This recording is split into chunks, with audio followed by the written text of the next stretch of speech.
Hello student, finally তোমাদের class শুরু হয়ে গেছে। দেখো, আজকে আমি ক্লাস 6-এর জিওগ্রাফি নিয়ে এসেছি, ফার্স্ট চ্যাপ্টার, পার্ট 1, আকাশ ভরা সূর্য দ্বারা। তো আগে তোমাদেরকে কিছু কথা বলি কি, এই ভিডিওর শেষে আমি তোমাদেরকে কিছু ইম্পর্টেন্ট কথা বলবো। সো তোমরা আমার ভিডিওটি পুরো দেখো এবং ওয়েট করো, কেমন? তো চলো আজকে চ্যাপ্টারটা শুরু করি। আর এটা হচ্ছে পার্ট 1, কারণ যেহেতু আমাদের চ্যাপ্টারগুলো একটু বড় বড় আছে, সেই জন্য আমরা পার্ট 1, পার্ট 2, পার্ট 3 এভাবে কিন্তু কমপ্লিট করবো। ওকে, তো তো চলো আর বেশি দেরি না করে ক্লাসটা শুরু করা যাক। তো আজকে ক্লাস 6-এর আকাশ ভরা সূর্য তারা, চ্যাপ্টারের নেম আমি লিখে দিয়েছি, আকাশ ভরা সূর্য তারা। ঠিক আছে, তোমাদের কাছে বই থাকলে তোমরা বই খুলে দেখবে, বই খুলে ক্লাসটা করবে। ঠিক আছে, আর আমার কাছে যেহেতু বই নেই, সেই জন্য আমি খাতাতেই এভাবে নোট করে নিয়েছি, তো তোমাদের অসুবিধা হবে না, আমি তোমাদেরকে বেসিক্সটা বুঝিয়ে দেবো ভালো করে। প্রথমে বলি, দেখো, সন্ধেবেলা খোলা জায়গায় দাঁড়িয়ে আকাশের দিকে তাকালে আমরা কি দেখি বলো তো? সন্ধেবেলা আমরা দেখি না কি ছোট ছোট অসংখ্য আলোর বিন্দু, তাই তো? তাহলে এই যে ছোট ছোট অসংখ্য আলোর বিন্দু, এগুলো কি? নিশ্চয়ই তারা, তোমরা জানো অনেকেই। তো সন্ধেবেলা যে খোলা জায়গায় দাঁড়িয়ে আকাশের দিকে আমরা দেখি ছোট ছোট আলোর বিন্দু, সেগুলো হলো তারা। ঠিক আছে, দিনের বেলা কি হয়, দিনের বেলা সূর্যের আলো বেশি থাকার জন্য কিন্তু তারাগুলো দেখা যায় না, কিন্তু রাত হলেই আকাশ ভরে ওঠে তারা দিয়ে। তাহলে দেখো, দিনের বেলাতে যেহেতু সূর্য থাকে আর সূর্যর আলোটাই কিন্তু বেশি, ওই জন্য সূর্যর আলোর জন্য আমরা তারা দেখতে পাই না, কিন্তু আসলে দিনের বেলাতেও তারা থাকে আকাশে, কিন্তু রাত হলে আকাশ ওঠে তারা দিয়ে ভরে ওঠে। ঠিক আছে, তো প্রথম পয়েন্ট আমি লিখেছি, দেখো, মহাবিশ্ব ইংলিশে হচ্ছে ইউনিভার্স। ঠিক আছে, তো মহাবিশ্ব মানে কি? মহাবিশ্ব মানে হলো সব কিছু মিলিয়ে এক বিশাল জগৎ। ঠিক আছে, সব কিছু মিলিয়ে এক বিশাল জগৎ, একেই বলা হয় মহাবিশ্ব। আর এই মহাবিশ্বর মধ্যে কি কি আছে? মহাবিশ্বর মধ্যে আমাদের আছে সূর্য, চাঁদ, তারপর পৃথিবী, হ্যাঁ, এগুলো আছে আমাদের মহাবিশ্বের মধ্যে। আরও আছে তারা, তারপর আছে ছায়াপথ মানে এটাও বোঝাবো ছায়াপথটা কি।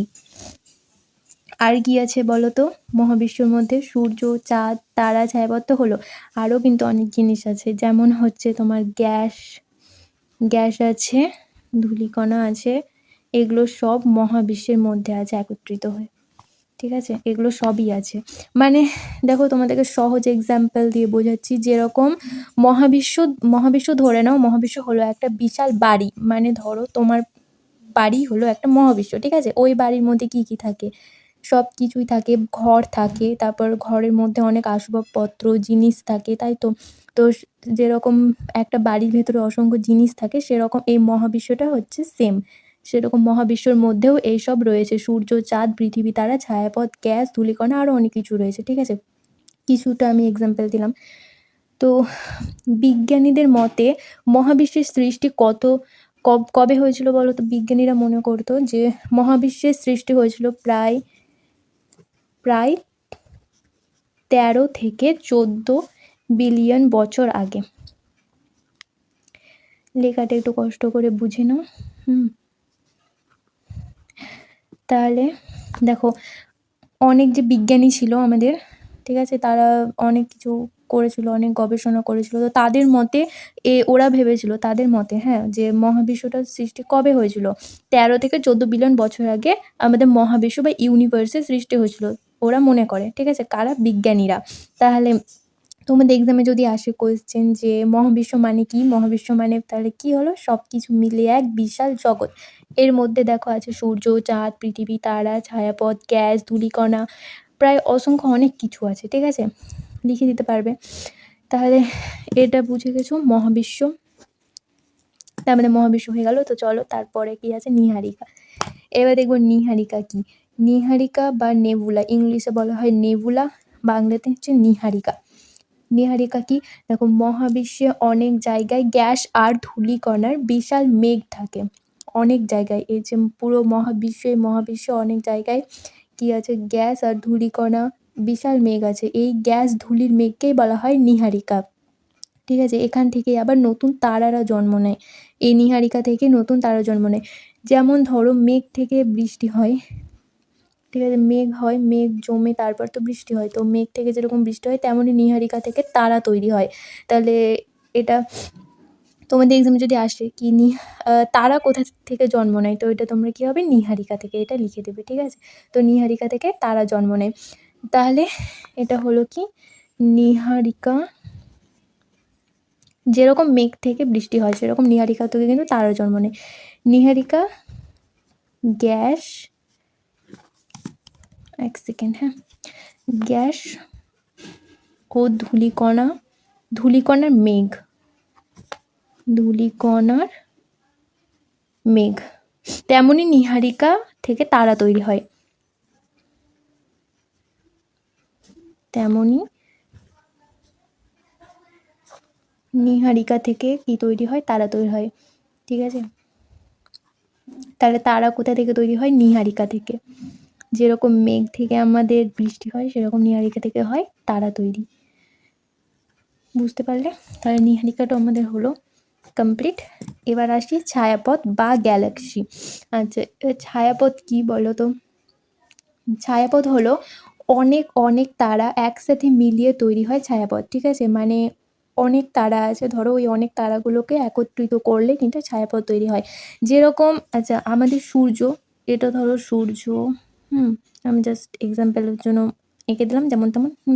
তো এটা ধরো সূর্য, তো সূর্য যে ছায়াপথে আছে, যে ছায়াপথটা আছে ওই ছায়াপথের নামটা কি আমাদের বলো তো? ছায়াপথের নামটা হচ্ছে আকাশগঙ্গা ছায়াপথ, আকাশগঙ্গা, আকাশগঙ্গা, আর ইংলিশে বলা হয় মিল্কি ওয়ে, মিল্কি ওয়ে। ঠিক আছে, তো ছায়াপথ মানে বুঝলে, ছায়া মানে এক কথায় উত্তর হচ্ছে ছায়াপথ হলো অনেক অনেক তারা একসাথে মিলিয়ে তৈরি হয়। যেরকম আমাদের সূর্যও কিন্তু একটা ছায়াপথে অবস্থিত আছে, সেই ছায়াপথটার নাম হলো আকাশগঙ্গা কিংবা মিল্কি ওয়ে।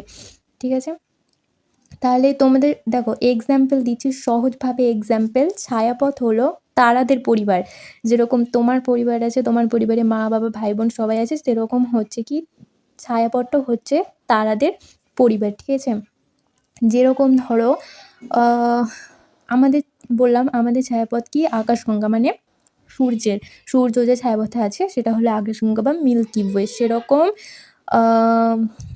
কি বলবো, ছায়াপথটা কি, তারাদের পরিবার। ঠিক আছে, ছায়াপথটা বুঝলে।